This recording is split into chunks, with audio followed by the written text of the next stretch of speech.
Finally ನಮ್ಮೂರಿನ ಶ್ರೀ ಆಂಜನೇಯ ಸ್ವಾಮಿ ರಥೋತ್ಸವವು ಜರುಗೇ ಬಿಡ್ತು. Welcome back. ಇವತ್ತು ನಮ್ಮೂರಿನ ಶ್ರೀ ಆಂಜನೇಯ ಸ್ವಾಮಿ ರಥೋತ್ಸವ ಇತ್ತು ಗುರು. ನೋಡೋಣ ಅಂತ ಹೇಳ್ಬಿಟ್ಟು ಸೀದಾ ಬಸ್ ಸ್ಟ್ಯಾಂಡ್ಗೆ ಬಂದೇ ಬಿಟ್ಟೆ. ಫೈನಲಿ ನಮ್ಮೂರಿನ ತೇರನ್ನ ಹೂವಿನಲ್ಲಿ ಅಲಂಕಾರ ಮಾಡಿಬಿಟ್ಟಿದ್ರು ಗುರು. ಆಮೇಲೆ ನಮ್ಮ ತಮ್ಮ ಮತ್ತು ನಮ್ಮ ಮಳೆ ಬಂದ ಅವ್ರನ್ನ ಕರ್ಕೊಂಡ್ಬಿಟ್ಟು ಇನ್ನೊಂದು ಸ್ವಲ್ಪ ಹುಡುಗರು ಇದ್ರು, ಅವ್ರನ್ನ ಮಾತಾಡ್ಸೋಣ ಅಂತ ಹೇಳ್ಬಿಟ್ಟು ಇಲ್ಲಿಗೆ ಬಂದೆ. ಅಷ್ಟರಲ್ಲಿ ಊರಿನ ಗ್ರಾಮಸ್ಥರೆಲ್ಲ ಸೇರ್ಕೊಂಡ್ಬಿಟ್ಟು ಪಲ್ಲಕ್ಕಿಯಲ್ಲಿ ಶ್ರೀ ಆಂಜನೇಯ ಸ್ವಾಮಿನ ಕೂರ್ಸ್ಕೊಂಡ್ಬಿಟ್ಟು ಗುಡಿ ಹತ್ರಕ್ಕೆ ಬಂದೇ ಬಿಟ್ರು ಗುರು. ಆಮೇಲೆ ಗುಡಿ ಸುತ್ತ 3 ರೌಂಡ್ ಸುತ್ತಿಸ್ಬಿಟ್ಟು ಸೀದಾ ಒಳಗಡೆ ಇಟ್ಟೇ ಬಿಟ್ರು.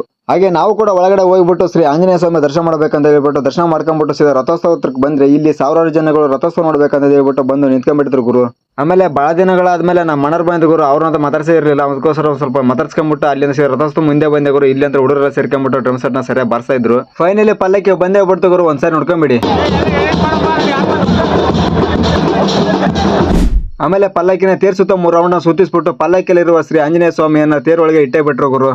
ಆಮೇಲೆ ಹರಾಜು ಪ್ರಕ್ರಿಯೆ ಸ್ಟಾರ್ಟ್ ಆದ ಗುರು. ಬಾವುಟ ಹೂವಿನ ಮೇಲೆ ಎಲ್ಲ ಹರಾಜಿ ಕೂಗಿಬಿಟ್ಟು ಆಮೇಲೆ ತೇರು ಎಳೆದೇ ಬಿಟ್ರು ನೋಡಿ.